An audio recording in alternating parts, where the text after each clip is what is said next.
काफ़ी सारे कंपनीज़ हैं इंडिया में जो ऑलरेडी सारे डॉक्यूमेंट्स बना के बैठे हैं, बट एक्सपोर्ट का काम कुछ नहीं हो रहा है। तो समझते हैं क्या गलत हो रहा है और किस तरीके से दिक्कत हो सकती है। देखो, नॉर्मली आज के टाइम पे 4 लाख के करीब एक्सपोर्ट्स के रजिस्टर्ड है और काफ़ी नए रजिस्ट्रेशन हो भी रहे हैं। देखो, नॉर्मली अगर आपने डॉक्यूमेंट्स वगैरह रजिस्टर कर लिया, इसका मतलब ये नहीं होगा कि आपका बिजनेस चल पड़ा है। ऑलमोस्ट 80% जो एक्सपोर्टर्स हैं, जो नए एक्सपोर्टर्स हैं जिन्होंने कंपनी रजिस्ट्रेशन करी हुई है या उनके सारे सर्टिफिकेट्स वगैरह बन चुके हैं, तो कुछ कॉल्स में जब हम लोग मीटिंग करते हैं ना, तो वहाँ पे भी ये सिंपल सी बात होती है कि सर मेरे पास सारे डॉक्यूमेंट्स हैं, बस मेरे पास बायर नहीं है। एक्चुअली बायर से ही बिजनेस बनती है, डॉक्यूमेंट से तो बिजनेस नहीं बनेगी।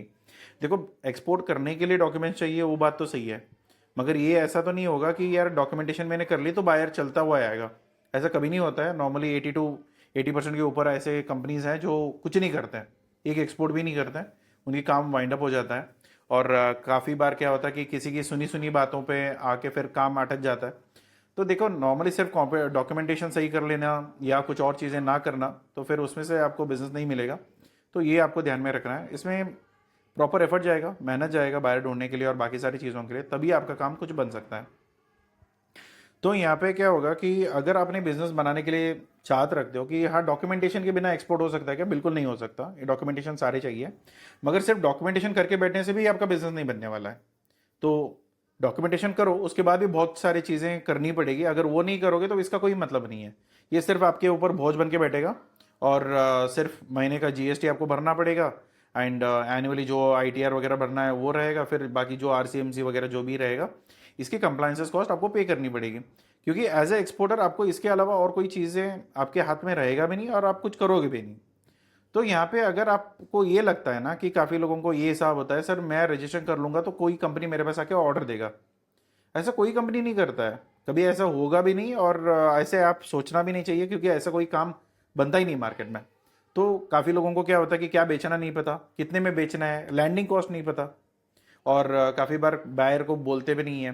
देखो, मार्केट कंपनी में अगर कंपनी खुला है ना, तो लोगों को बताना पड़ेगा। तो मार्केटिंग एक मेजर पार्ट है। काफ़ी लोगों को क्या होता है ना, कंपनी हमने शुरू कर लिया तो बिना लोगों को बोले लोग आके हमें ऑर्डर देके जाएंगे, ऐसा कभी होने वाला तो है नहीं। और दूसरा क्या है कि बायर आउटरीच या मार्केटिंग का पैसा क्या होता है ना, उतना ही पैसा होता है। कम पैसे में कंपनी तो शुरू हो जाती है, बट जब बायर ढूंढना होता है या बायर को अप्रोच करनी होती है तो फिर वो नहीं करते हैं।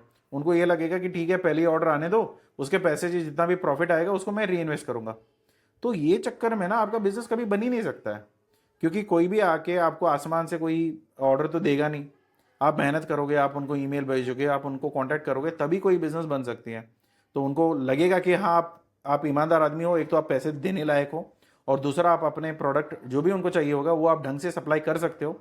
ये भरोसा आएगा तो ही आपसे वो बात करेंगे, वरना फिर आपसे कोई बात करके उनको कोई फायदा नहीं है। और बिजनेस में कोई ऐसा कोई फेवर करता नहीं है, राइट? तो जो भी होगा प्रॉफिट एंड लॉस पे ही होगा और सारी चीज़ें उसी हिसाब से होगी। और काफ़ी लोगों को ये भी रहता है कि सर एक्सपोर्ट में तो ज़्यादा डॉक्यूमेंटेशन लगेगा। बेसिक कर लेते हैं और उसके बाद क्या करना है और क्या चीज़ें चाहिए होगा ये नहीं पता होता है, और उसके लिए ना करना ही छोड़ देते हैं, या पता नहीं होता आगे कैसे प्रोसीड करनी है। देखो, ऐसे कोई भी डॉक्यूमेंट्स नहीं है जो आप पहली बार कर रहे हो, क्योंकि इतने सारे एक्सपोर्टर्स कर ही रहे हैं, तो फिर ऐसा कोई नया प्रोडक्ट नहीं है जो आप अकेले आप एक यूनिक करने वाले हो। तो सारा सब कुछ इंक्लूडेड ही है, ठीक है। और काफ़ी लोगों का ये होता है कि हाँ, कुछ करेंगे तो मिल जाएगा। कुछ करेंगे तो नहीं मिलेगा। एक प्रॉपर सिस्टम बना के अगर हर दिन उसके ऊपर काम करोगे तो आपका बिजनेस बनेगा। तो वो आपको ध्यान में रखना है। और यहाँ पे कोई, अगर आपको कोई मदद करने के लिए नहीं है, पहले तो हमारे टाइम पे तो कोई होता नहीं था, मगर अभी आपके पास काफ़ी सारे ऑप्शंस है। अगर आप कंसिडर करते हो तो वो सपोर्ट भी आपको मिल सकती है।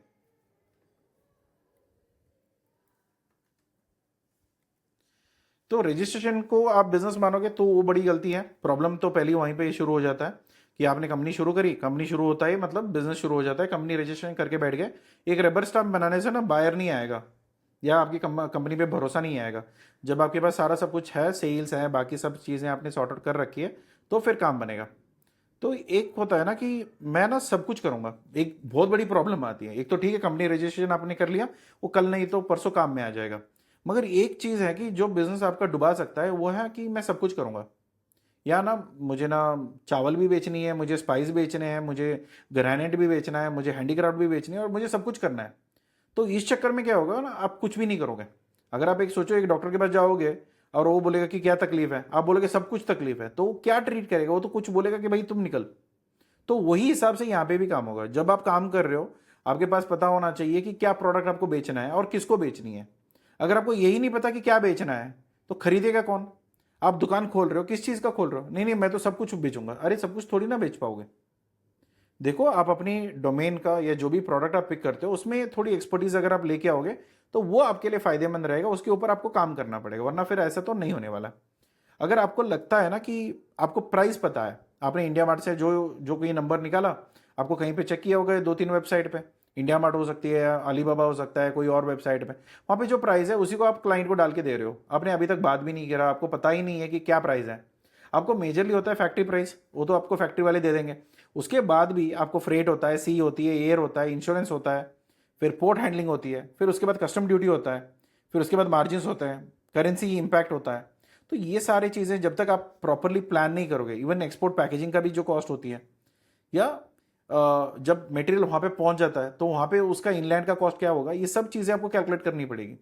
जितना पैसा क्लाइंट आपको देगा और उसके बाद वो कितने में बेच पाएगा, इसी के डिफरेंस अगर उसको प्रॉफिटेबल पे है तो वही आपके साथ काम करेगा। वरना फिर आप एक बार बेवकूफ़ बना सकते हो, फिर उसके बाद वो कभी आपके साथ काम नहीं करेगा।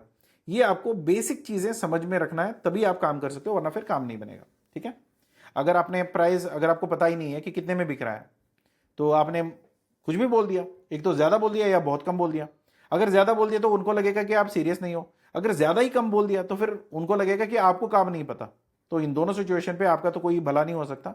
और जब आप प्राइजेस देते हो ना, या आपके कोटेशन जाता है, अगर वो प्रॉपर फॉर्मेट में नहीं है, आपने सिर्फ ईमेल पे या व्हाट्सएप पे आपने लिख दिया 200 रुपये, 300 रुपये वगैरह वगैरह, तो वो चीज़ों से काम नहीं बनेगा। एक प्रॉपर फॉर्मेट रख के प्रोफेशनली अगर आप प्रिपेयर करके भेजोगे तो फिर मतलब बनेगा, वरना फिर उसका कोई मतलब नहीं है।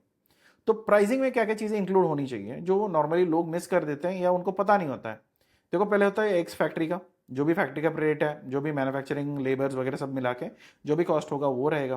फिर उसके बाद उसका एक्सपोर्ट पैकेजिंग होगा। फिर यहाँ से अपनी जहाँ पे भी वेयर हाउस है वहाँ से वो पोर्ट तक पहुँचेगा, उसका इनलैंड कॉस्ट है। फिर वहाँ पे पोर्ट पहुँचने के बाद पोर्ट में हैंडलिंग चार्जेस होती है, उसका कॉस्ट है। उसके बाद फ्रेट आएगा, फिर उसके बाद इंश्योरेंस आएगा। फिर उसके बाद जब दूसरी कंट्री में मटेरियल पहुंच जाती है तो वहाँ का ड्यूटी रहेगा। फिर वहाँ से उनके वेयर हाउस पहुँचने तक का कॉस्ट रहेगा। ये सब चीज़ें आपको पता होना चाहिए, कौन सी कंट्री में कौन सा है, कौन से मार्केट में कितना ड्यूटी पड़ रहा है, और उस कंट्री में अगर मैं मटेरियल भेज दूंगा तो इसके बाद हमारा काम क्या होगा ये आपको पता होना चाहिए, वरना फिर आपको दिक्कत हो सकती है। तो मेनली आपको यहाँ पे जो बिजनेस क्या होता है ना, कि हम जब बिजनेस काम करते हैं ना, जितना अभी आप मुझे यूट्यूब पे देख रहे हो, मेरी कंपनी को अगर आप वेबसाइट पे देख सकते हो, सर्च कर सकते हो, मिल जाएगी। अगर आपकी कंपनी ऐसे मिल नहीं रही है तो फिर कौन आपको ढूंढेगा? आपको कैसे ढूंढेगा कोई? अगर किसी को कुछ चाहिए होगा, अगर आपने कुछ भी नहीं करा, आपका वेबसाइट नहीं है, आपका फेसबुक नहीं है, आपका सोशल मीडिया अकाउंट ही नहीं है, आप प्रेजेंट ही नहीं हो, कभी तो एक बार एक पोस्ट करा था उसके बाद कुछ नहीं किया, तो ऐसा कुछ भी करोगे ना तो आपका कोई भी काम नहीं बनने वाला। आप पहले ये जान लो कि आपको क्या बेचना है, कहाँ बेचनी है, उसके अकॉर्डिंगली आपको पूरी पूरी सिस्टम रेडी करनी पड़ेगी। क्योंकि क्या होगा कि यहाँ पे करीब करीब इतने सारे कॉम्पिटिटर्स हैं, मगर सब कुछ बेच पा रहे हैं क्या? नहीं, वो भी कुछ नहीं कर रहे हैं। तो उनको लगता है कि आगे से ऑर्डर आएगा। एक डेटाबेस नहीं है, ईमेल्स नहीं भेज पा रहे, ट्रेड शो का डेटा एग्जीक्यूशन नहीं है, B2B पोर्टल जो फ्री में देते हैं उनका भी रजिस्ट्रेशन नहीं है। तो एक यही है कि अगर आपने ईमेल नहीं भेजा तो आपको रिप्लाई नहीं आएगा, अगर रिप्लाई नहीं आया तो कोई बिजनेस नहीं है, अगर बिजनेस नहीं है तो एक्सपोर्ट नहीं है, तो फिर अपने आप को एक्सपोर्ट कहने का कोई मतलब नहीं है। राइट? तो ये चीज़ें आपको पता होना चाहिए। अगर कोई बायर आपके लिए एग्जिस्ट ही नहीं करता है, अगर आपको बायर अगर ढूंढेगा भी, तो अगर आप उसको एग्जिस्ट ही नहीं करोगे तो फिर आप घर बैठे भी बिजनेस करोगे या कुछ भी करोगे, उसको आप बिजनेस बोलने का भी कोई ज़रूरत नहीं है। तो ये वाली सिचुएशन पे आप आ जाओगे। और अगर आपको लगेगा कि आसमान से कोई आके ऑर्डर दे के जाएगा, नहीं होने वाला है। ठीक है? डॉक्यूमेंट देखो, काफ़ी लोगों को क्या होता है, एक फेयरिंग फैक्टर होता है कि यार डॉक्यूमेंट्स तो मुझे नहीं पता, वो नहीं पता, ये नहीं पता। देखो, पता करने के हज़ार तरीके हैं। आप ऑनलाइन भी पता कर सकते हो, कंसल्टेशन लेंगे तो हम बता देंगे। अगर आपको लगता है कि कुछ और चीज़ें कहीं फ्री में पता चले तो आप फ्रेट फॉरवर्डर के पास जाओगे तो वहाँ पे वो बता देंगे आपको क्या क्या सर्टिफिकेट चाहिए होगा। तो ये सब कुछ देख समझ के आप काम कर सकते हो। ये कोई ऐसा पहली बार कोई काम आप नहीं कर रहे हो, क्योंकि जब आप एक्सपोर्ट कर रहे हो तो मतलब यही है कि इतने सारे लोग हैं, इतने सारे कंपनीज हैं, इतने सारे लोग ऑलरेडी एक्सपोर्ट कर चुके हैं, जो आप नया नहीं कर रहे हो। तो इतना बार हो चुका है तो कोई ना कोई आपको डॉक्यूमेंट में मदद कर ही देगा, उसका कोई प्रॉब्लम नहीं है। उसका जितना भी फीस है उतना पे कर दो, सारा हो जाएगा। अगर आप खुद करने जाओगे तो काफ़ी गलतियां कर सकते हो, आपकी कंटेनर भी अटक सकती है। मगर मोटा मोटा अगर मैं बोलूँ तो ढंग का लोगों को अगर आप ढूंढ लोगे तो फिर आपका काम आसान से बन जाएगा। तो बाय अभी देखो नॉर्मली क्या होता है ना, लोगों को लगता है कि बिजी होना प्रोडक्टिव है। अभी मेरा वीडियो देख रहे हो, ये वीडियो देखने के बाद जो मैं चीज़ें बता रहा हूँ ना, जो कमियां हैं बिजनेस में, अगर आप उसको फिक्स नहीं कर पाओ तो उसका क्या मतलब है, ये वीडियो देखकर क्या फायदा हुआ। अगर आप इतने सारे वीडियोस मेरे देख चुके होंगे, सब्सक्राइब कर चुके होंगे या कुछ और चीज़ें कर चुके होंगे। काफ़ी लोगों को मैं सुनता हूँ कि सर मैं आपके साल भर से मैं वीडियो देख रहा हूँ, 1 साल से वीडियो देख रहा हूँ। 1 साल से वीडियो क्यों देख रहे हो? अगर 1 साल से वीडियो कर देख भी रहे हो, उससे कर क्या रहे हो? सर मैंने एक भी एक्सपोर्ट नहीं किया। तो एक एक्सपोर्ट तो हो ही जाता है, इतने सारे वीडियोस में कुछ तो नॉलेज मिला होगा, उसको अपने काम पे लिया ना, तो फिर आपको मदद हो जाएगा, आपका बिजनेस वहां पे बन जाएगी। अगर आप सिर्फ ये एंटरटेनमेंट के लिए देख रहे हो, मैं जोक में कुछ बोल रहा हूँ, मैं हंसी खुशी में कुछ मजाक कर रहा हूँ, तो अगर उसके लिए देख रहे हो तो बात अलग है। यहाँ पे एंटरटेन करने के लिए तो नहीं आ रहे हो ना। तो एंटरटेनमेंट के लिए मेरी दूसरी चैनल्स है, वहां पे आप जा सकते हो। मगर ये वाले जो चैनल्स है, इसमें तो सिर्फ आपको पढ़ाई, सीखना, काम करना, बिजनेस के रिगार्डिंग, एक्सपोर्ट के रिगार्डिंग, इसके बारे में होता है। तो ये चीज़ें आप थोड़ा देख के करोगे तो फिर ये आपके लिए बेहतर रहेगा। वरना फिर जो भी आप देखोगे, सुनोगे और कुछ करोगे नहीं, तो फिर यहाँ पे कुछ होने वाला है नहीं। ठीक है, कोई मेरी फ्री वेबिनार अटेंड कर लेते हैं, सर वो सवाल है, ये सवाल है, फिर आगे क्या, आगे क्या कर रहे हो? कुछ नहीं, वहाँ पे भी डेड है। तो फिर उसके बाद ये आता है कि हाँ यार, लिंक्डइन में किसी किसी को मैं जो एक्सपोर्ट इंपोर्ट के बारे में लिख रहे हैं, तो फिर वहाँ पे मैंने कनेक्ट कर लिया। फिर कोई डायरी में मैंने लिख के रख ली सारी सब कुछ। देखो डायरी से लिखने से अगर बिजनेस बन ही जाता तो जितने भी इतने लाइब्रेरियन बैठे हैं ना, ये सब अमीर होता है। ऐसा होता नहीं है। आपको जो भी चीज़ें आप सीख रहे हो उसको काम में लेना है। अगर काम में नहीं ले रहे तो फिर काम नहीं बनने वाला। तो ये काफ़ी सारी चीज़ें हैं जो बेसिक चीज़ें आपको समझ के काम करना है, वरना फिर दिक्कत हो सकती है। और काफ़ी बार क्या होता है कि आप एक यूट्यूब वीडियो देख के पूरा बिजनेस सेट कर सकते हो, ऐसा भी नहीं है, क्योंकि काफ़ी सारी गलतियां होती है। एच एस कोड अगर गलत हो गया तो फिर 3-4 महीने उसमें चला जाएगा। अगर प्राइसिंग गलत है तो फिर ऑर्डर और बाकी किसी को चला जाएगा, फिर आप कॉम्पिटिटिव नहीं रहोगे। अगर डॉक्यूमेंटेशन गलत है तो फिर आपकी कंटेनर अटक जाएगी। अगर आपको ये लगता है कि सर मैं लायक नहीं हूं, तो भी आपका बिजनेस खराब हो सकता है। अगर आपको अपने ऊपर कॉन्फिडेंस नहीं है, आपको काम कर सकते हो, तो फिर वो भी नहीं होने वाला। अगर मैं ये बताऊं कि हाँ यार, मुझे पता है आप अटके हो, मगर एक चीज मैं बता सकता हूं कि हाँ यार कैसे निकल सकते हो, तो फिर उसके हिसाब से आप थोड़ा काम करोगे तो बेहतर रहेगा। ये 7 चीजें हैं जो आपको समझना है। एक तो पहली चीज, आप सारे प्रोडक्ट पे काम मत करो। एक प्रोडक्ट चुनो, एक मार्केट चुनो, एक बायर टाइप चुनो, इतने में आपका काम बन जाएगा। आप ढंग से एक प्रोडक्ट के बारे में नॉलेज ले लो। एक प्रोडक्ट को कैसे प्रमोट करना है, किसको बेचनी है ये पता करो, और कहां पे बेचनी है। आपको ये पता है कि आपका कौन सी प्रोडक्ट है, लिख लो। अगर आपका कौन सा टारगेट मार्केट है, ये भी लिख लो। आप किसको बेचना चाहते हो। देखो होलसेल का प्राइस अलग होगा, डिस्ट्रीब्यूटर का प्राइस अलग होगा, रिटेलर का अलग होगा, इंडस्ट्रियलिस्ट का, इंडस्ट्री का अलग होगा। अभी लोग मुझे ना कंसल्टेशन कॉल पे ये पूछा जाता है कि सर मुझे मार्जिन कितना मिल सकता है, किसको बेचना है। सर सबको बेचनी है। सबको बेचना है तो कुछ नहीं मिलेगा, क्योंकि हर एक का अपना अलग मार्जिन होता है। अब अगर आप होलसेलर के दोगे तो होलसेलर क्या करेगा, आपसे माल लेगा, अपना मार्जिन ऐड करेगा, आगे बेचेगा। अगर आगे बेचने में और आपके पास जो खरीदेगा उसके बीच में अगर उसका अच्छा खासा मार्जिन नहीं है, तो फिर उतना तकलीफ लेके वो आपके साथ काम नहीं करेगा। डिस्ट्रीब्यूटर को आप अपना माल दोगे, वो तो पैसे तो नहीं देगा, वो आपसे माल लेगा, बेचेगा मार्केट में, फिर बाद में आके आपको पैसा देगा, तो उसमें भी आपका काम नहीं है। अगर B2C करनी है, मेरे खुद के ब्रांड पे बेचना है, तो फिर आप रिटेल पे जा सकते हो। वहां पे अपना खर्चा उठाओ, मार्केटिंग करो, लोगों को समझाओ आपका प्रोडक्ट क्या है, पूरा मार्जिन आपका एक्स्ट्रा। अगर आपको मैं मार्जिन बताऊं ना, तो रिटेल में बहुत अच्छा मार्जिन होता है। बट प्रॉब्लम यही है कि अगर आपने सही से सब कुछ मैनेज नहीं किया तो फिर वहां पे नहीं होगा।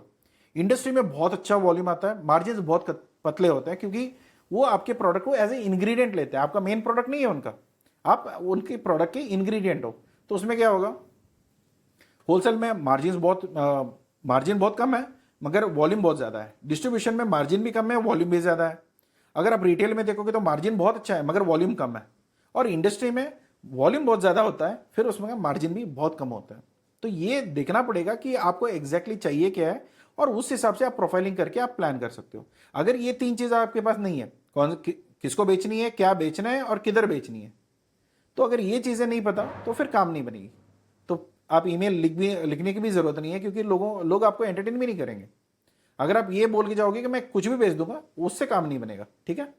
तो दूसरा आता है कि आप कॉस्टिंग तो ढंग से ले लो, कि अगर आपको पता है किसी से मुझे बात करनी है, उसको मुझे बेचना है, अगर वो बोलेगा कितने में बेचना है आपको, तो फिर आपको बोलने के लिए कोई प्राइस नहीं है। अगर आपने गलत बोल दिया, उसमें 2 चीजें हो सकती है, या उसको लगेगा कि आप बेवकूफ हो, आपको प्राइस नहीं पता, या दूसरा ये हो सकता है कि आपका वो पूरा फायदा ले ले, क्योंकि आपको प्राइस ही कैलकुलेट करना नहीं आया, आप लॉस में बेच दोगे, फिर बाद में पता चलेगा कि आपका घाटा हो गया, तो ये भी बड़ी प्रॉब्लम है।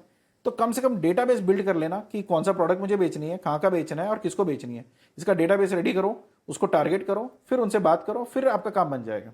गर्ल फूड या कोई भी इवेंट जाने के लिए पैसे खर्चा करके अगर मेरे पास पैसे नहीं है तो मैं नहीं जाऊंगा, मैं ऑनलाइन में ही उसका सारा डेटा निकालूंगा और उनको ईमेल करूंगा। तो ये बहुत सारे तरीके हैं जो आपको जानना है और करना है। तो अगर आपका ये सिस्टम है कि कभी मुझे कोई ईमेल मिल गया, उसको मैंने ईमेल कर दी और उसने रिप्लाई नहीं करा, तो आप उसको छोड़ देंगे, तो ऐसा करते जाओगे तो फिर आपका बिजनेस नहीं बनेगा। आप ईमेल नहीं, ईमेल सीक्वेंस भेजोगे।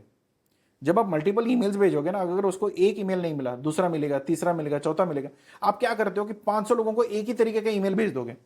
माइक्रोसॉफ्ट और गूगल दोनों ने ब्लॉक कर दिया ना, तो वो ईमेल जो भी है आपका वो सीधा स्पैम फोल्डर में जाएगा, क्योंकि वो ईमेल डिलीवरी नहीं होगा, तो उसका भी कोई फायदा नहीं है आपको।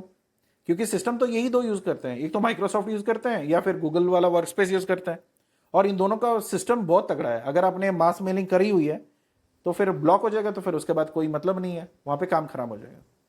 तो एक आप प्रॉपर सिस्टम रखोगे जहां पे कम से कम सीक्वेंस करोगे, और उसके बाद आप देखोगे कि कितना ईमेल ओपन हुआ है, कितना क्लिक हुआ है, कितना क्या हुआ है, फिर उसके अकॉर्डिंगली प्लान करोगे।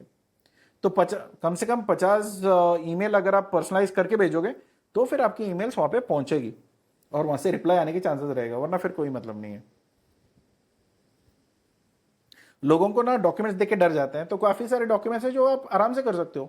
अगर आपको गूगल स्प्रेडशीट और इससे कर रहे हो तो आपको पता चल जाएगा कि परफॉर्मा इनवॉइस आपको कैसे बनानी है।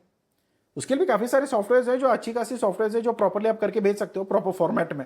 अगर आपने एक्सेल में करके भेजा, कहीं पे कुछ ऑफ है, कहीं पे कुछ ठीक से लिखा नहीं है, अगर मैन्युअली जब करते हो तो 1000 गलतियां होने के चांसेस होते हैं, तो अगर कुछ भी हो गया तो आप अटक जाओगे। कमर्शियल इनवॉइस भी आप ही करोगे, पैकेजिंग लिस्ट तक तो आप कर ही सकते हो, ये बिल ऑफ लीडिंग और सर्टिफिकेट ऑफ ओरिजिन आप फ्रेट फॉरवर्डर को बोल के भी करवा सकते हो। तो ये सारी चीजें, ऐसे कोई भी चीज नहीं है कि आप पहली बार कर रहे हो। शायद आप पहली बार कर रहे हो, मगर दुनिया में ये पहली बार का डॉक्यूमेंट नहीं है। सारा फॉर्मेट रेडी है, सारी स्ट्रक्चर रेडी है, सारा टूल्स रेडी है, सब कुछ रेडी होता है। बस आप सही लोगों के साथ जुड़ के सही काम कर लोगे तो काम हो जाएगा, उसका कोई प्रॉब्लम नहीं है। तो मेजरली अगर सर्टिफिकेशन अगर मैं देखो ना, काफी लोगों का ये होता है, सर ये पैसे आएंगे तो बिजनेस आएगा ना, तो मैं सर्टिफिकेट बना लूंगा। अगर आपके पास सर्टिफिकेट है तभी आपके पास बिजनेस आएगा। आप ये उल्टा गंगा बहने की बातें मत करो, क्योंकि नॉर्मली क्या होता है ना, कभी ऐसा होगा ही नहीं। पहले वही पूछेगा कि आपके पास क्या प्रोडक्ट है, हाँ इसका सर्टिफिकेशन आपके पास है, नहीं है, नहीं आप ऑर्डर दोगे तो मैं बनवाऊंगा, नहीं नहीं देंगे कोई ऑर्डर। तो आपको ये सारे डॉक्यूमेंट्स पहले रेडी करो, जो भी मार्केट में आप एंटर करोगे। अभी देखो इतने सारे मार्केट्स है, और इतने सारे मार्केट में इकट्ठा ही आप जाने लगोगे तो फिर इतना सारा सर्टिफिकेट करवाना पड़ेगा। इससे अच्छा आपको जो सर्टिफिकेट है उस सर्टिफिकेट पे अभी काम करना शुरू कर सकते हो, फिर उसके बाद में धीरे धीरे आप देख के फिर अपना काम बढ़ा सकते हो। फिर उस टाइम पे जो मार्केट आप एंटर करना चाहते हो उससे पहले उसकी सर्टिफिकेट वगैरह रेडी करवा सकते हो।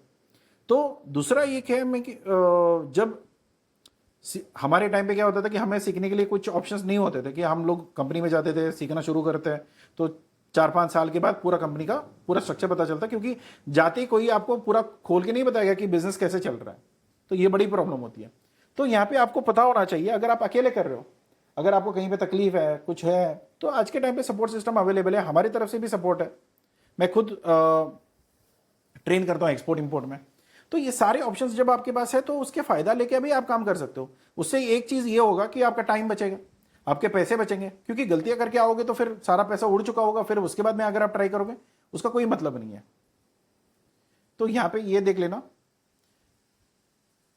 कि अगर 90 दिन के अंदर अगर आप ये सारे काम कर सकते हो, लास्ट वाली थोड़ी मुश्किल रहेगा आपके लिए इनिशियली, तो बाद में जब जैसे जैसे काम करना शुरू करोगे तो वो सेट हो जाएगा। मगर ये सारी चीजों में ना कम से कम इतना ध्यान रख के अगर आप काम कर लोगे तो ये काम हो जाएगा। अगर आप देखो प्रोडक्ट है, मार्केट सेलेक्ट हो गई, बायर लॉक हो गया कि कौन से बायर से मुझे काम करना है, उसका प्राइसिंग कंप्लायंसेस रेडी हो गए, डेटाबेस एक बार रेडी कर लो, कम से कम इतने लोगों से आप बात करना शुरू करो, तो फिर उसमें से कोई बायर आपका बन जाएगा। आउटरीच लॉन्च कर लेना, क्योंकि कोल्ड ईमेल्स के भेजे बिना आप सीक्वेंस अगर उनको नहीं भेजोगे, एक ही ईमेल करके उनको छोड़ दोगे, तो फिर वहां से कोई बिजनेस नहीं आने वाला। सैंपल्स है, इंक्वायरीज है, इसको प्रॉपरली आप ध्यान में रखोगे तो वो अच्छी बात है। आपको नेगोशिएशन करना आना चाहिए, क्लोज करनी आनी चाहिए, और उसके बाद आप शिपमेंट करोगे। ये सारी प्रोसेस है, इसमें से एक भी चीज अगर आपको नहीं किया ना ठीक से, और इसी सीक्वेंस या इसी ऑर्डर पे आप करोगे कि पहले ये करोगे फिर उसके बाद ये, उसके बाद ये, वरना क्या होगा कि प्रोडक्ट रेडी हो गया, बायर ने मना कर दिया, तो फिर वहां पे आपका बिजनेस बैठ जाएगा, क्योंकि वहां पे कोई है ही नहीं आपके पास प्राइजेस। ये पूरी सीक्वेंस में हर एक चीज़ आपको पता होना चाहिए और परफेक्टली करना चाहिए, तभी आपको काम आएगा, वरना फिर नहीं होगा। ठीक है। अगर आपको लगता है कि सर मुझे काम करना है, मुझे इंटरेस्ट है, मैं इसमें आगे बढ़ना चाहता हूं, मगर मुझे पता नहीं है कि कैसे बढ़ूं और मुझे इतना टाइम वेस्ट नहीं करना है, मैं आपका फीस दे दूंगा, मुझे सिखा दो, तो ये ऑप्शन आपके पास अवेलेबल है कि हर मंडे टू फ्राइडे आपका 8 to 10 हमारी सेशन चलती है। वहां पे आप डायरेक्टली ज्वाइन हो सकते हो, काम सीख सकते हो, वहां पे आप पूरा बिजनेस अपना बना सकते हो, क्योंकि ये कोई कोर्स नहीं होगा कि ये लाइव सेशंस होती है, आप सीखोगे, करोगे, गलतियां करोगे, मैं सही करूंगा, फिर उसको दोबारा करोगे, तो यही तरीके से आपका पूरा बिजनेस सेट होता जाएगा। हर एक सीढ़ी आप प्रॉपरली सेट करते जाओगे ना, तो फिर आप चढ़ना शुरू कर सकते हो। वरना फिर यहाँ पे क्या होगा कि प्रोडक्ट भी नहीं पता, क्या करना है नहीं पता, कैसे करना है ये नहीं पता, तरीका क्या है ये नहीं पता, तो फिर इसमें सब आप अटक के रुक जाओगे, तो ये बड़ी प्रॉब्लम रहने वाली है। ठीक है। ये आपको कॉस्ट पड़ेगा 1,18,000। तो 18,000 आपका जो जीएसटी अमाउंट है, ये आपको वापस जीएसटी जो अभी आपका अकाउंट है रेमिटेंस में, वहां पे आप क्लेम कर सकते हो। आपके सीए को बोल देना वो जो 18,000 हमने गवर्नमेंट को पे जीएसटी में जो पे किया है वो वापस आप ले सकते हो आपकी जब जीएसटी अकाउंट रहेगी। ठीक है। तो इसमें क्या होगा कि ये लाइव सेशन रहेगा, कोई और नहीं रहेगा, मैं ही रहूंगा, मैं ही सिखाऊंगा, और ये ग्रुप में रहेगा। आपके साथ बाकी जो भी एक्सपोर्टर्स हैं उनके भी डाउट्स रहेंगे, वो भी कैसे कर रहे हैं क्या है, वहाँ पे भी वो भी एडवाइस करेंगे, और बाकी चीज़ें मिलके काम करने की काम है, तो वहाँ पे वो कर सकते हो। तो ये 12 मंथ का रहेगा, जब भी आप ज्वाइन करोगे उससे नेक्स्ट 12 मंथ तक आप जुड़े रहोगे, तो वहाँ पे पूरा ये रहेगा। तो उसके बाद भी अगर सपोर्ट चाहिए होगा तो आप बिल्कुल देख सकते हो। अगर इसके इक्विवेलेंट प्लान पे अगर आप देखोगे ना, पहले हमारे पास ये वाला प्लान था नहीं, तो वहाँ पे 6.5 लाख का ही था, जहाँ पे 1-to-1 होता था। जो भी आपका बिजनेस है वहाँ पे सिर्फ आप और मैं, वहाँ पे कोई टाइम रिस्ट्रिक्शन नहीं होता कि 8 to 10 है, वहाँ पे ओपन होता है, क्योंकि ये ग्रुप है तो इसलिए ये 8 to 10 है। बाकी अगर आपको ओपन चाहिए होगा तो ये भी आप अपना बजट ऑफर करता है, तो ये आप ले सकते हो। सेम डेप्थ रहेगा, सेम फॉर्मेट रहेगी, सेम फंक्शंस रहेगा, सारा सब कुछ सेम रहेगा। ठीक है। तो अगर आपको चाहिए होगा, आप दो ऑप्शन है आपके पास, एक सारा डॉक्यूमेंट वगैरह आपने करवा लिया, सारा सब कुछ आपके पास है, मगर कुछ नहीं करोगे, क्योंकि ये जो आपको अगर लग रहा है ना कि मैंने 1 रुपये भी नहीं कमाया और इतना मुझे पैसे डालने पड़ेंगे, देखो 1,18,000 is not a small amount, छोटा अमाउंट तो है नहीं, काफ़ी लोगों के लिए बहुत बड़ी रकम है। बट एक चीज़ आप सोच के देखो, अगर आपने सारा रजिस्ट्रेशन वगैरह करा लिया है और इतना टाइम आप छोड़ के बैठे हो, तो इससे ज़्यादा तो आपका खर्चा हो जाएगा। आप कुछ भी नहीं करोगे तो भी खर्चा है, एक्सपेंसेस तो रुकेगा नहीं। अगर आपने काफ़ी होप रख के नौकरी छोड़ा है या नौकरी से निकाले गए हो, जो भी सिचुएशन है, but end of the day आप एक सोचो ना, अभी स्कूल शुरू होने का टाइम है, अभी बच्चों का कितना खर्चा है, तो ये सब चीज़ें आपको देखना पड़ेगा। अगर ये नहीं होता है तो फिर दिक्कत हो सकती है। अगर यहाँ पे अगर आप ये देखोगे कि चलो इसके अलावा मुझे काम सीरियसली करनी है, आप एक जो काम चल रहा है ना, जो क्योंकि हम सिर्फ अपने लिए काम नहीं कर रहे हैं, हम लोग 900 कंपनी के ऊपर काम करते हैं, तो ये सारे कंपनीज के लिए जो सिस्टम हम लोग यूज़ करते हैं उसी सिस्टम पे आपको भी सिखाया जाएगा, किस तरीके से आप काम होता है, कैसे करना होता है, क्यों करना होता है, ये सब चीज़ें आपको पता चलेगा। और मेरी कंप्लीट हैंड होल्डिंग रहेगी आपका 12 महीने के लिए। जो भी आपको सीखना है, जो भी आपको तकलीफ है, सब सॉल्व करते रहेंगे। और इसमें मल्टीपल शिपमेंट्स होता रहेगा, 2-3 महीने में आप शिपमेंट शुरू कर लोगे, या बायर का जो भी तकलीफ है आप मुझे बताओगे, फिर उसमें से जो सपोर्ट मिल सकती है वो मैं करवा सकता हूँ। तो एक ही ऑप्शन है। तो अगर आपको करना है तो फिर ये तरीका है जो मैं मदद करने के लिए तैयार हूँ। अगर आपको चाहिए होगा तो आप ले सकते हो, वरना फिर यूट्यूब पे तो बिल्कुल कर सकते हो। इतना सब कुछ होने के बाद आपके पास दो ऑप्शन है, या कुछ मत करो, या ये वीडियो बंद करो, कोई और वीडियो लगा लो, या कुछ और चीज़ें देख सकते हो, या 6-7 महीने के लिए अटके रहो, देखो, फिर बाद में अगर आपको उम्मीद लगेगा कि मुझे एक चीज़ मैंने देखा था, ये मुझे मदद कर सकता है, अभी मुझे चाहिए, तो फिर थोड़ा टाइम जाने के बाद अगर आपको रियलाइज़ होती है तो फिर तब आ जाना। वरना अभी ये नीचे मैंने डिस्क्रिप्शन में लिंक दिया हुआ है, वो लिंक क्लिक करो, वहाँ पे जाओ, और चीज़ें जो भी फीस है वो पे करो, और आज शाम से ही आप जुड़ सकते हो। तो ये भी ऑप्शन है। ठीक है। अगर आपको लगता है कि सर मुझे ना पूरी कोर्स नहीं चाहिए, मुझे सिर्फ कंसल्टेशन चाहिए, वो भी आप ऑप्शन बुक कर सकते हो। तो ये सारे सपोर्ट अवेलेबल है, इसमें जो भी आपको चाहिए होगा वो आप प्रॉपरली प्लान करके आप जुड़ सकते हो। तो अगर आपको कोई हेल्प चाहिए, सर मुझे कोर्स लेनी है, थोड़ी मुझे इन्फॉर्मेशन चाहिए, तो ऑफिस नंबर पे आप कॉल कर सकते हो। मगर एक चीज़ मैंने नोटिस किया हुआ है, काफ़ी लोग यहाँ पे क्या है ना कि जब मैं नंबर बताता हूँ या ईमेल आईडी है यहाँ पे, काफ़ी सारे कॉल्स ऐसे आते हैं जो फ्री में एडवाइस लेना चाहते हैं। देखो हमारे पास फ्री में जो सर्विस है ना आपके लिए, वो सिर्फ यूट्यूब पे है या कमेंट बॉक्स खुला हुआ है। अगर आप ऑफिस के नंबर पे कॉल करते हो, ये सीधा सेल्स टीम के पास जाएगा, ये कोई एक्सपर्ट्स के पास नहीं जाएगा। जब सेल्स टीम पे आप बात करोगे, वो सिर्फ अपने जेबी एक्सपर्ट्स का जो भी सर्विसेज है उसके बारे में आपको बता सकते हैं। उसके अलावा आपके प्रोडक्ट कहाँ जा रहा है, क्यों जा रहा है, कितने में जा रहा है, कैसे जा रहा है, ये फ्री वाली एनालिसिस जो भी है ना, ये नहीं होता है। तो थोड़ा जब भी आप कॉल कर रहे हो तो ये ध्यान में रखना कि ये कॉल सेंटर का मतलब सेल्स वाली टीम का नंबर है, ठीक है। वहाँ पे आप अगर आप फ्री एडवाइस लोगे या उनका एडवाइस लेके अगर आप कुछ भी करने जाओगे, उसकी जिम्मेदारी हम नहीं लेंगे, क्योंकि वो एक्चुअली अथोराइज नहीं होते हैं या उनके पास ऐसे इन्फॉर्मेशन से नहीं होता है जो आपको दे के या आपके बिजनेस बढ़ा सकते हैं। तो ठीक है, तो ये देख लीजिए और समझ के काम करना शुरू करिए। अगर इसके बाद भी अगर कोई डाउट है तो कमेंट बॉक्स है। अगर ये वीडियो पसंद आया तो लाइक करिए, सब्सक्राइब करिए, और अगर आपको जुड़ना है तो आपको पता है कैसे जुड़ना है, डिस्क्रिप्शन में लिंक है तो वो देख सकते हैं। अगर आपको लगता है कि वीडियो किसी को मदद कर सकता है तो प्लीज़ उनके साथ शेयर करिए। मिलते हैं अगले वीडियो में। Thank you so much, till then take care, bye bye.